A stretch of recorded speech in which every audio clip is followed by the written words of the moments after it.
I have history with him. Okay. In his very, very, very underdog days. I saw him in his very early days when I was also sprouting as a media personality. I've seen his journey. I can relate to it. At a point in time, I came in to also offer, the smallest form of support that we, and that is always what I've wished for. Anytime I saw someone on a pedestal, I'll tell him, I imagine you on this stage. I imagine you as this person. And what sounded like impossible right in our face, unfolding everything we talked about, everything we discussed in his very, very, very early days in his career, unfolding right in our eyes, like in just split second. And the fact that I so much relate to his story that I'm blessed. I'm one of the people who are blessed enough to have some form of page in the success story of almost 3 generations of artists that have been made from this side. Almost every artist, but he in particular, looking at his longevity in the game and the fact that someone comes in a split second, they've blown. During the American era. What do you think that he did right? What do you think that he did right along the way to borrow your word to make? So as a hardcore rapper, he had built a certain cult following for himself. That's right. But this didn't translate into commercial reward. It's just the complement of Twitter, leading Twitter. Hey, they rap. I get it. So there is this part of him that anytime he sang way back, even as a hardcore rapper, he sounded so refreshing. But he had to take a hard admonishment to like, Charlie, explore this other part of you. But because the boys were hailing, Charlie, they rap, it was very difficult to betray a culture that he has been accepted. I think one of the things that I said to DJ, you remember we had that conversation when he released his first song, and we were like, Charlie, I didn't sing in there. It would make him blow like. Right. So you saw through that way back, right? Yeah. Right. This is the game changer for King Paluta, and I'm excited that you're saying that. Oh, okay. And I'm glad that you also saw it from that lens because I felt that he had to just let go of the boys because he had made a statement in Ghana that he could rap. So what else was there to prove? But also as a singer, prove yourself. And we didn't know that was going to unlock the breakthrough. And I'm glad that he was also able to leverage on, some people in the industry like Andy Dusties and all that to gain the mainstream acceptance and all that. And this came as so unexpected. He was doing it like the music lover that he was doing, but he didn't know that was going to unlock. So I feel so part of his story that even his enemies are happy for his breakthrough. You can't have a problem with Paluta and not be happy for his breakthrough, knowing his story. And so I'm just happy to be part of people who really saw the dream and seeing him reach this very pedestal. What do you make of the Tgma nominees list? Right, so how would you describe it? Well, just like any other scheme, every year in year out, it comes with people having reservations about it. But because my interest is anything Kumerica, this year anything Kumerica, I'm in for King Paluta, I'm in for Beast-Trap, I'm in for Ochame Kwame and Flocking Stone coming back after all these years, getting nomination as best rappers. That is a big flex. It is. Big flex. Ochame Kwame is still bagging nominations after all these years. Flocking Stone coming in as the best rapper, and I'm all for it. So I feel that I have reservations about the fact that it's okay to let Ghanaians know that in the long while, we haven't had an artist who has a catalog that has the same level of monster appeal coming from one person. Maybe I think that is what is giving them headache.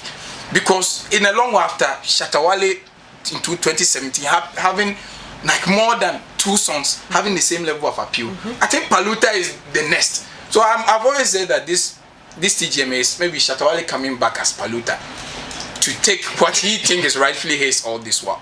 Because Goddess, you've been here, you've seen 3 generations of artists in the competition. Tell me, in Ghana's ecosystem, how often we have artists who have dominated the most monster playlists in Ghana and the particular year under review? Tell me.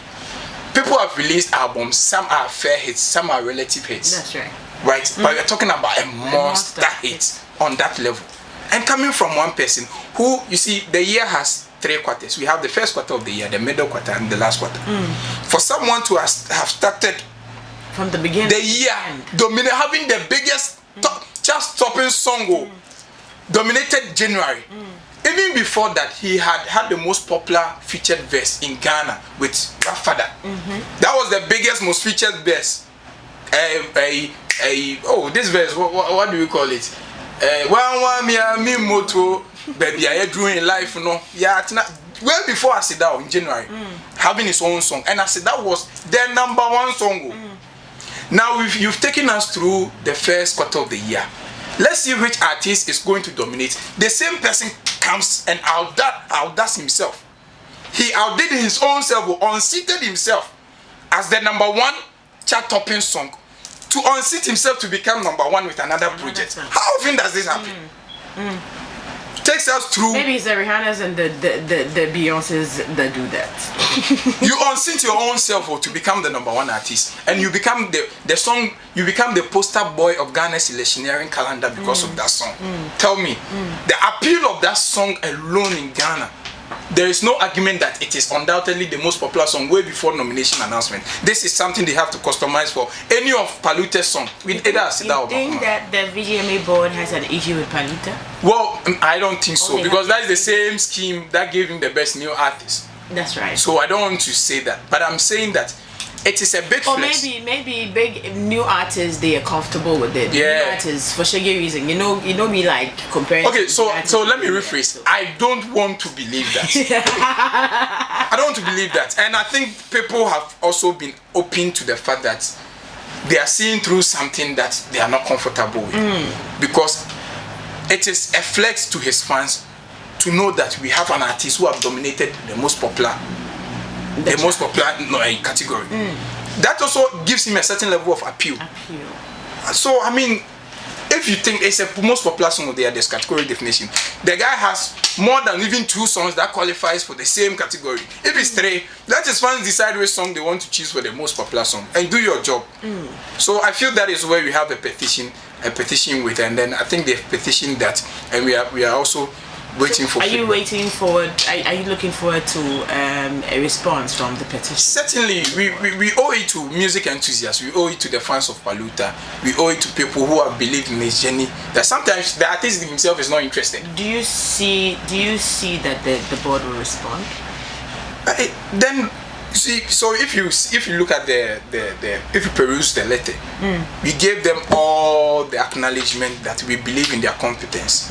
And so as part of their own, because they have correction window, and it's part of their calendar. So if you have done the needful, we didn't rant. Paluta didn't rant. Other artists are ranting and insulting.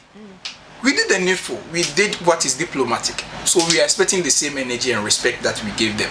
If you don't get a response, what will be next? Then people will see through the agenda that the deserving artist of the year is being robbed in broad daylight. This is not even up for debate. Because it's not regular. Paluta'S achievement is not regular. Even his appeal and talkability there and the review.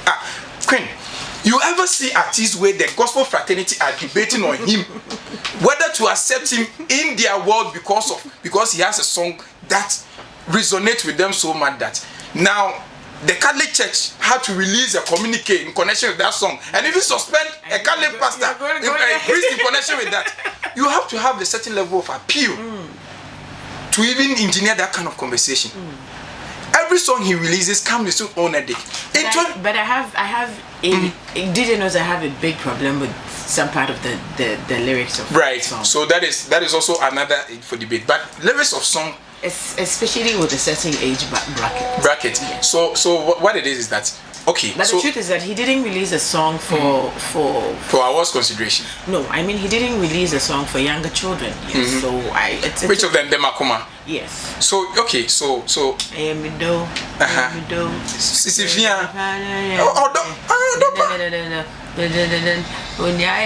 Okay. Like no, that one. Okay, so yes. So it has swear words. We have radio unfriendly words, right? Okay. So apart from, I quickly shut my son up when I heard him say, like, "Hey, keep quiet! You don't sing that song in this house." Okay, that is so fine. So it's about certain words. It's swear. This is not a song that we even play around at home. So I was very furious when I heard him sing it. Only for me to find out that another child was singing, and he's that sharp. That boy is that sharp. Ubo beats girl, but he's not too. Only to find out another child sang it in school during lunchtime. And I watch her too. Okay, so if you are making a case for this, it's swear words, right? Goddess. So do you allow your case to say Sebi Sebi Kwasia? No. We have a song that says Kwasia that has been nominated in there. Then we've lost it as a Sebi. My notice, my main country, as a mere country, Sebi. We have a song that has been nominated for most popular song that explicitly said "Poo Panty," "Poo Your Pants" by Last Minute. Yeah, it's in there. Sebi, we have a song that explicitly talks about. So what case are you making against Paluta'S Makoma? Is the board losing it? No, I don't want to say that. Perhaps we need to open their eyes to the fact that they are shooting their own self in the foot. Because you can't come with more. That is why in our letter, sometimes the argument would have been that he didn't submit his work for that particular category, but in this case he did. He did. It was so. So what is the reason?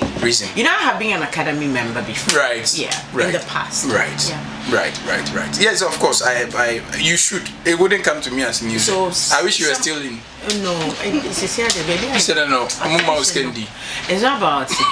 But what's why is she? Charlie, me 24 hours. Yeah. But that aside, all I'm saying is I just want to sensitize people to acknowledge the fact that maybe a lot of PR might not have gone into the work Paluta'S has done in 24. So beyond I'm just Paluta'S, there's an issue of Kofi Kinata as well. Right.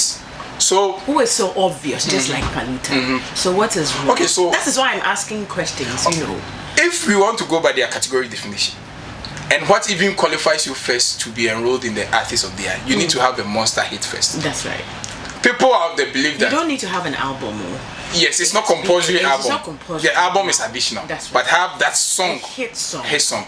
But people believe that Kofi Kinata's Kofi album has songs that were though classics, but it didn't really cross over. It was just regular hits that a typical Kinata fan will fall in love with. But that's notwithstanding, why then how do we make a case for Joe Metal in 2024 to be an Artist of the Year? Why is Joe Metal in there? Because no one is coming against Team Eternity, because it's obvious that if you're a non-believer, you know that Defe is that magical song, so you can't contest. What case are we making for Joe Metal?